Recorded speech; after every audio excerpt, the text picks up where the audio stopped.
Good morning. So in this chapter of 10th biology, life processes, we will discuss what do you mean by alive. First of all, first question to you is, what do you mean by alive? Alive किसको बोलोगे? Second is, how will you distinguish living and non-living things? How will you distinguish that this some particular thing is living and this particular thing is non-living? What are the life processes and properties of living beings compared to the non-living? Which properties are there which are different for living and non-living? That we will discuss in this lecture. First question is, what do you mean by living? So we have various elements, not elements, there are various things like that may include the animals, birds, human being even, aquatic life like deer, elephant, aquatic animals, human beings. Okay, so these animals are some like bird, butterfly, horse, tiger, crow, even trees, they all are living. So first thing is, how you can say these are living? We see them breathing, that is living. If we see them breathing, that is living. We can't see plant breathing. We can see breathing to a human being, animals. उनकी जो stomach की movement होती है up down, तो हमें पता चल जाता है that animal or that human being is breathing. हम सो रहे हैं तभी भी प्रोसेस चल रहा है, ब्रीदिंग जो चल रही है, ब्रेन भी अपना काम कर रहा है. आपको ड्रीम आता है तो ब्रेन भी काम कर रहा है, तो वो लिविंग का एक साइन हो गया कि that is a life. Plants, we can't see plants breathing, then how you can say plants are like growth. We see them growing, plants grow, it means plants are alive. There is like some special plants which responds towards sunlight, sunflower, that rotate according to the direction of sun. It means that flower is alive, which responds to the environment. Okay. And aquatic life, fishes, they are alive. Movement is there. They can move from one place to another. Movement is also there in plant, like touch me not plant. When you touch that plant, it shows movement. So all the things which we see all around, whether that's animals, birds, aquatic animals, or human beings, which we see them breathing, we see them growing, they all are alive. What is non-living? Which is not like a rock. Okay, rock is non-living because we can't see rock breathing. We can't see that rock growing. So that is non-living. So in this way, at this level, we can see how we can distinguish a thing which is alive and which is not alive, means living and non-living. Now we concluded to this level that all the things which we see and which are growing, which are breathing, they all are alive. So what are the life processes?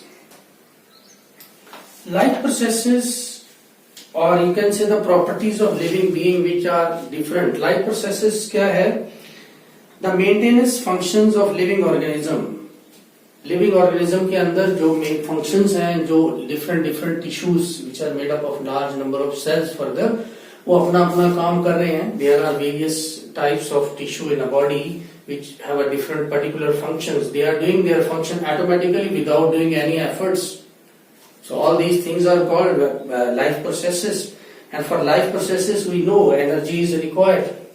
So we will further in this lecture discuss all about these things. How the various alive things, various living beings, they take their energy from the environment. Okay. So properties of living beings. Properties of living beings जो non living में नहीं है. Okay, उसमें हम क्या क्या discuss करने जा रहे हैं. Number 1, movement. सबसे पहली चीज हमें पता चलता है कि कोई चीज अलाइव है तो उसकी है movement. That can move from one place to another. If it not from one place to another, that can move according to the environment. आप कोई भी ट्री है उसकी मूवमेंट देख सकते हो. दैट मूव्स टुवर्ड्स रूट्स की मूवमेंट देख सकते हो in the ground. That moves toward gravity. Okay. Second thing that we can note is growth. Okay, they can grow. Human being भी बढ़ रहा है धीरे धीरे. प्लांट भी छोटा सा लगाओ, उसको पानी डाल दो, खाद डाल दो, तो वो भी बढ़ रहा है. फिश है वो भी बढ़ रही है. तो it means all are living. अब रॉक पड़ी पड़ी नहीं बढ़ेगी, उतनी रहेगी. It means that is non living. Okay. तो किसी भी चीज की ग्रोथ के लिए उसको चाहिए फूड. That needs food. चाहे वो प्लांट्स हो, चाहे वो ह्यूमन बीइंग्स हो, चाहे वो एनिमल्स हो, चाहे वो बर्ड्स हो. Every living being that requires food because life processes in the body. There are many processes which are going on continuously without doing any particular efforts. So for that all processes energy is required. Even when you are sleeping, your brain is working. आपको सपना आ रहा है dream, तो dream के लिए भी energy तो चाहिए. Brain is working continuously. You are respiration is going on. Oxygen in, carbon dioxide out. For that energy is required. So every living thing is required energy in one form, another form. So fourth is respiration. What is respiration? When body required energy or for growth, for movement, they take food in any form from the environment. So further we will discuss on it. We will categorize these living beings into different, depending upon the way they take food from the environment. You must know herbivores, carnivores. So they take food from the environment. Food is present in the environment not in a particular form कि हम उसको सीधा consume करें and that change into energy. So some series of chemical reactions are required to change that food into some useful thing. Means हमारी body उसे energy की form में ले. उसके लिए कुछ यूजफुल रिएक्शंस हैं. हमने कोई फूड कंज्यूम किया तो सीधा थोड़ी ना एनर्जी बन जाएगी. अंदर उसकी कुछ केमिकल मेटाबॉलिकल प्रोसेसेस होंगी, एंजाइम्स होंगे, उसमें पार्टिसिपेट करेंगे, डाइजेशन होगी, ऑक्सीडेशन होगी. तो mainly oxidation reduction reactions are going on और उसके लिए ऑक्सीजन चाहिए. इसीलिए हम कंटिन्यूसली ऑक्सीजन ले रहे हैं. तो उस ऑक्सीजन लेना और कार्बन डाइऑक्साइड छोड़ना, उसी को बोलते हैं रेस्पिरेशन. कोई भी लिविंग थिंग जो ग्रो कर रही है, जिसको मूवमेंट चाहिए, उसको फूड चाहिए और फूड को डाइजेस्ट करने के लिए, फूड को एनर्जी में कन्वर्ट करने के लिए a series of chemical reactions are going on in our body and that reactions are because of oxygen and oxygen we will take from the environment. That process is called respiration. So respiration is a very good life process that continuously going on and that is the requirement that are continuously going on automatically. Fifth is here, अब food अंदर body के अंदर जो है, oxygen जो है, अगर तो यूनिसेलुलर कोई ऑर्गेनिज्म है तो उसकी तो पूरी बॉडी जो है वो एनवायरमेंट के कांटेक्ट में आती है, तो वो हर जगह से ऑक्सीजन ले रहा है. अगर कोई यूनिसेलुलर छोटा सा है ना, this is a unicellular organism, तो उसमें क्या है कि सब साइड से वो ऑक्सीजन जो है, because that is directly contact with environment, तो ऑक्सीजन ले रहा है. लेकिन अगर मल्टी सेलुलर ऑर्गेनिज्म की बात करें, जैसे हम ह्यूमन बीइंग है, तो वो हर जगह से ऑक्सीजन नहीं ले रहा. फिर दूसरी चीज, जब भी हमने बाहर से फूड लिया, फूड को एक पर्टिकुलर कंपोजिशन में, जैसे हम कंज्यूम करते हैं, ग्लूकोज कंज्यूम करते हैं फूड के अंदर, प्रोटीन कंज्यूम करते हैं, उसको एटीपीज में कन्वर्ट करना होता है, वो बॉडी का काम है। तो बॉडी ने उसको एटीपीज में कन्वर्ट कर दिया। अब उसको हर सेल की रिक्वायरमेंट है फूड, तो उस फूड को हर जगह पहुंचाना पड़ेगा, ऊपर नीचे हर जगह पे उसको पहुंचाना पड़ेगा। कैसे जाएगा वो? उसके लिए है हमारा transportation. Transportation of energy from one place to whole body. Okay, अब जो फूड हमने कंज्यूम किया उसको एनर्जी में कन्वर्ट कर लिया, एनर्जी को बॉडी ने यूज कर लिया। कुछ एनर्जी जो स्टोर बच जाती है वो बॉडी स्टोर कर लेती है। प्लांट्स जो है वो स्टोर करते हैं इन द फॉर्म ऑफ स्टार्च, और हम जो स्टोर करते हैं इन द फॉर्म ऑफ ग्लाइकोजन, होता कार्बोहाइड्रेट ही है। ठीक है, तो ट्रांसपोर्टेशन के बाद जो फूड, जो अनवांटेड चीज बनी, हमें बॉडी को नहीं चाहिए, यूजलेस, कार्बन डाइऑक्साइड यूजलेस, उसको निकाल देते हैं हम कंटिन्यूसली। और बाकी जो अनवांटेड चीज बॉडी के अंदर बनती है उसको बाहर कैसे निकालते हैं? उसके लिए क्या प्रोसेस है? उसके लिए प्रोसेस है एक्सक्रीशन। एक्सक्रीट करना जरूरी है, स्वेट आता है उसमें से भी केमिकल फालतू जो है वो एक्सक्रीट होते हैं। ओके, तो excretion is also very important life process. Last में आता है reproduction. Reproduce, human being, plants से भी उसका सीड है तो वैसा ही प्लांट फिर बन जाता है। Animals and they can reproduce, उनके भी बच्चे हैं। कभी आपने सुना है टेबल का बच्चा है, चेयर का बच्चा है? Because table and chair are non living, they can't reproduce. So reproduction is a property of living being. So these are the life processes and these are the properties of living being which distinguish it from the non-living. Non-living की movement नहीं है, non-living की growth नहीं है, non-living को food नहीं चाहिए, chair को, टेबल को, रॉक को फूड नहीं चाहिए, ना ही उनमें रेस्पिरेशन है, ना ही उसमें ट्रांसपोर्टेशन है किसी एनर्जी की, मटेरियल की, एक्सक्रीशन भी नहीं है, दे can't reproduce. So these are the main properties which distinguish living from non-living. Okay, next हम चलते हैं मोड ऑफ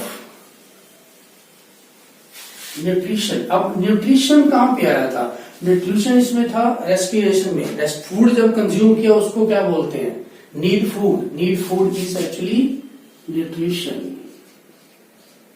इसमें एक पॉइंट था अभी हमने डिस्कस जो किया उसमें थर्ड पॉइंट था नीड फूड. तो that need food is actually a nutrition. अब हम देखेंगे कि अलग अलग कैटेगरी जैसे एनिमल्स, प्लांट्स, इनको हम डिवाइड करेंगे कि वो फूड किस फॉर्म में लेते हैं एनवायरनमेंट से. ओके, उसको हम लिखेंगे modes of nutrition. Modes of nutrition. तो इसमें दो मोड्स हैं. एक है हमारा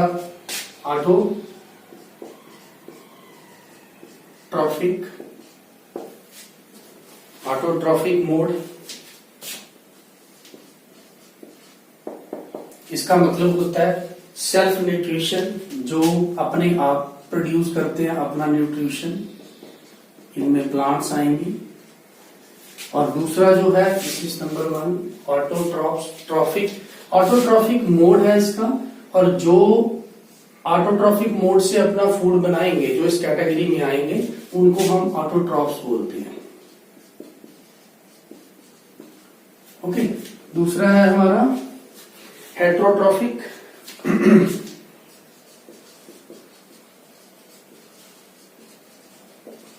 हेट्रोट्रॉफिक मोड. हेट्रोट्रॉफिक मोड का मतलब they depends upon other. Depends on other for nutrition. और जो इस कैटेगरी में आएंगे उनको क्या बोलेंगे? हेट्रोट्रॉफ्स. ठीक है, अब यहां आप देख रहे हो इसमें फर्स्ट एग्जांपल जो है प्लांट, वो क्या कर रहा है? सनलाइट से लाइट ले रहा है, ऑक्सीजन ले रहा है, कार्बन डाइऑक्साइड रिलीज कर रहा है, कार्बोहाइड्रेट प्रोड्यूस कर रहा है, नीचे से वाटर भी ले रहा है. तो ये अपना फूड खुद बना रहा है. ये ऑटोट्रॉफ्स की एग्जांपल हो गई. Plants, they can make their food, own food by themselves. Okay, इसको डिस्कस करेंगे आगे। फोटोसिंथेसिस नाम प्रोसेस का नाम हो जाता है। आगे आप देख रहे हो लाइन है, रैबिट है। रैबिट क्या खा रहा है? कुछ घास फूस, वो भी लिविंग है तो लिविंग को खा रहा है ना, दूसरे पे डिपेंड है। लाइन है, किसी मरे हुए जानवर को खा रहा है, शिकार करके खा रहा है, वो भी किसी के ऊपर डिपेंड है। तो किसी के ऊपर डिपेंड करने वाले कौन होते हैं? हेटेरोट्रॉप्स। तो ये इसकी एग्जांपल्स हो गई।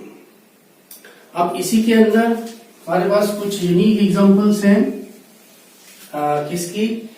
हेटेरोट्रॉप्स रेयर प्लांट्स हैं कुछ हमारे पास। हेटेरोट्रॉप्स रेयर प्लांट्स, बहुत ही रेयर होते हैं ये प्लांट्स। इसमें दो एग्जांपल्स हैं। फर्स्ट एग्जांपल आप देख रहे हो, वेनिस फ्लाई ट्रैप है।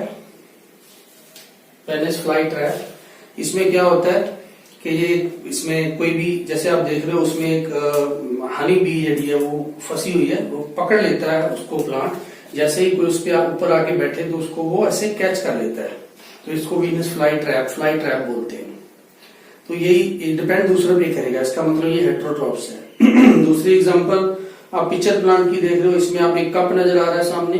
कप की आप ऊपर वाली सरफेस देखोगे तो वो सरफेस जो है, जहां से शुरू ऊपर खुला हुआ है कप उसका मुंह, तो वो सरफेस जो है वो स्लिपरी होती है। जब भी कोई छोटा इंसेक्ट, कोई हनी बी या कोई बी उस पर आके बैठता है, कोई भी फ्लाइज आके बैठ गई तो वो स्लिप होके उसके अंदर गिर जाती है। तो प्लांट उसको जो है ऐसे ही एज इट इज कंज्यूम कर लेता है। तो ये दो एग्जांपल्स हैं हमारे पास इसकी, हेटेरोट्रॉप्स रेयर प्लांट्स। एक तो है वेनिस फ्लाई ट्रैप और दूसरा है पिक्चर प्लांट। नेक्स्ट हमारे पास हेटेरोट्रॉप्स की टाइप्स हैं।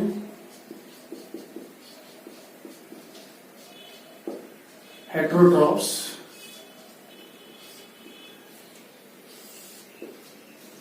इसमें तीन टाइप्स हैं इसकी। फर्स्ट को बोलते हैं हर्बीवोरस, या इसको हर्बीवोर्स भी बोल देते हैं, हर्बीवोरस और हर्बीवोर्स।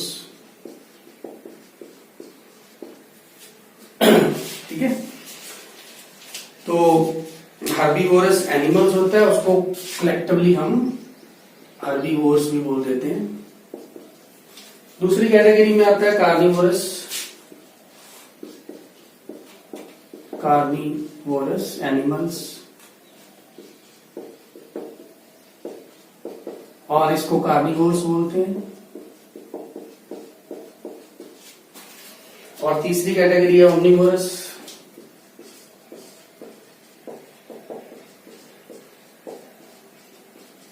ओमनिवोरस एनिमल्स, और इसको बोलते हैं ओमनिवोर्स। तो ये है तीन। इसके एग्जांपल आप देख रहे हो, इसको मैं अलग अलग भी डिस्कस कर रहा हूं। पहले बता दूं कि हमारे पास जो हर्बीवोर्स है वो होते हैं which depends upon the, you can say, herbi means का मतलब होता है जो प्लांट्स पे डिपेंड करते हैं, जो प्लांट्स को खाते हैं, छोटे छोटे प्लांट्स को, उसको हम हर्बीवोर्स बोलते हैं। और हाँ, इसको प्लांट ईटर्स कहते हैं, है ना। बेसिकली हर्बीवोर्स को क्या बोलते हैं हम? Plant eaters. और कार्निवोरस जो होता है वो होता है मीट ईटर्स, है ना। They depends upon the flesh of other animal.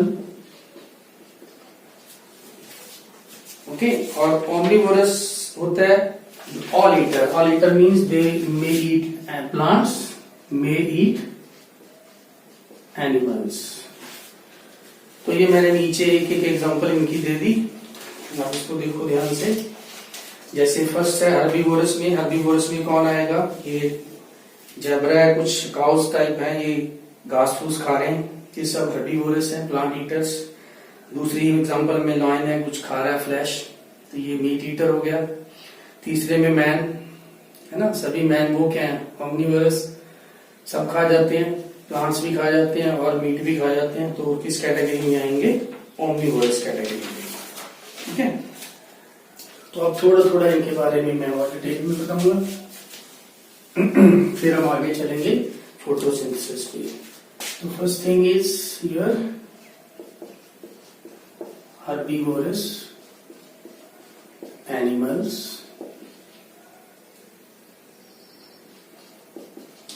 इसको क्या बोलेंगे शॉर्ट में, हर्बीवोर्स। तो इसमें जो हर्बी वर्ड है, हर्बी प्लस वोर्स। हर्बी का मतलब होता है प्लांट, वोर्स का मतलब होता है ईटर। सो ये कहां से लेते हैं अपना फूड, प्लांट, घास फूस खा के, वहां से उसको बाद में बॉडी में जाता है, वो वहां पे कुछ केमिकल रिएक्शंस होंगी, सीरीज ऑफ केमिकल रिएक्शंस होंगी, और वो अपनी उससे एनर्जी लेंगे। बाकी का जो पार्ट है वो एक्सक्रीशन के थ्रू बाहर चला जाएगा। So they eat only plants and plant products. इसमें काऊ है, डियर देख रहे हो आप, हॉर्स, जिराफ, स्कल, बटरफ्लाई, ये सब इसकी कुछ एग्जांपल्स हैं। ठीक है, cow, deer, horse, giraffe, skull, butterfly, इसमें सब है। देखो एनिमल्स भी हैं, कुछ कुछ बर्ड्स भी हैं। तो herbivores like cow and horse and goat have wide blunt teeth. So such teeth are suitable for pulling plants off the ground and grinding. तो ऐसे जिस हिसाब से उनका way of taking food from environment है, उसी हिसाब से उसका जो सिस्टम है, उनके जो टीथ की शेप है वो थोड़े वाइड ब्लंट टीथ होते हैं, ताकि वो जमीन से इजीली प्लांट को निकाल लें और उसके बाद में उसकी ग्राइंडिंग को भी आसानी से, ग्राइंड भी आसानी से कर सके। तो ये आ जाता है हमारा हर्बीवोरस में। दूसरी जो कैटेगरी में आएंगे वो आ जाएगी हमारी carnivorous. Number 2, carnivorous animals. Carnivorous animals को बोलते हैं carni plus vores, CARNI plus vore. Carni means meat, eater. Okay, so those which eat flesh of the other animals, lions, tiger, jackal, vulture, owl, eagle, snake, spider, है ना, ये सब examples इसमें है, आप नोट भी कर लेना। Lion, tiger, jackal, vulture, owl, eagle, snake, तो ये सब इसकी एग्जांपल्स हैं। तीसरे में हमारे जो थर्ड कैटेगरी में आएंगे, तो वो थर्ड कैटेगरी हमारी है ओमनिवोरस की। Third is your omnivorous animals. Omnivorous animals which eat both plants as well as animals, है ना, omni, OMNI प्लस वोर। ओमनी का मतलब ऑल, वोर का मतलब eater, all eater. All eater means, all eater का मतलब क्या हुआ, that eat both plants and flash of other animals, है ना। इसमें बियर है एग्जांपल, क्रो है, ह्यूमन बीइंग, हम भी सब इसी कैटेगरी में आते हैं, है ना, ह्यूमन बीइंग्स, ये इसकी एग्जांपल्स हैं। So these omnivorous like bear and human being, they have different types of teeth that helps them to eat both plants and animal. हमारे जो teeth है वो different types के हैं, है ना, compared to that herbivorous. So they, why they are so, because we are omnivorous, we have to eat plants, we have to eat flesh of the other animals. So ये था आपका types of mode of nutrition। इसमें था हमारे पास herbivorous, omnivorous and carnivorous.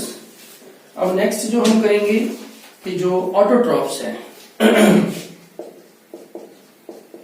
Autotrophs में क्या होता है, प्लांट्स, है ना। और जैसे ये मानो प्लांट है हमारा, यहाँ पे लीफ है इसका, तो यहां से इसके ऊपर क्या पड़ रहा है, सनलाइट,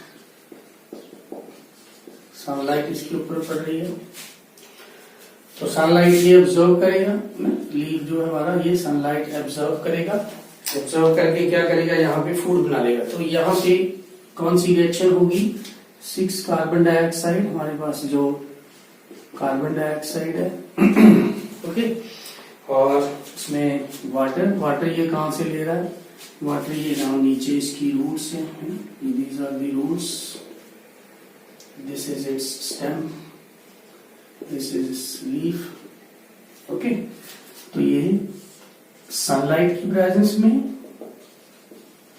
और क्लोरोफिल पिगमेंट टाइप सब्सटेंस होता है, अभी मैं बताऊंगा इसकी डिटेल। तो ये बनता है हमारे पास C6H12O6 plus 6 oxygen.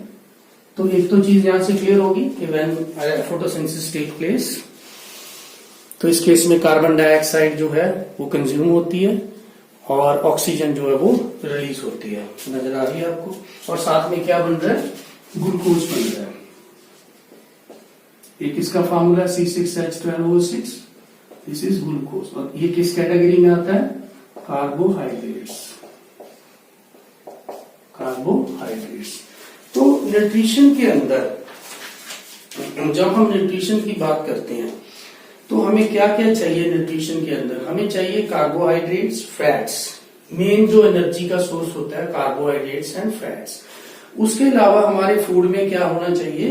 Vitamins, proteins, minerals. इनके पर्टिकुलर फंक्शंस हैं बॉडी के अंदर। मेन जो एनर्जी के लिए हमें चाहिए वो होता है हमारा कार्बोहाइड्रेट्स एंड फैट्स। तो अब इस प्लांट ने अपना कार्बोहाइड्रेट, अपना फूड खुद बना लिया, तो इसको बोलते हैं ऑटोट्रॉफ्स। अब जहां पे ये फूड बना, इसने सप्लाई कर दिया इधर भी, ऊपर ब्रांचेस को चला गया, नीचे रूट को चला गया।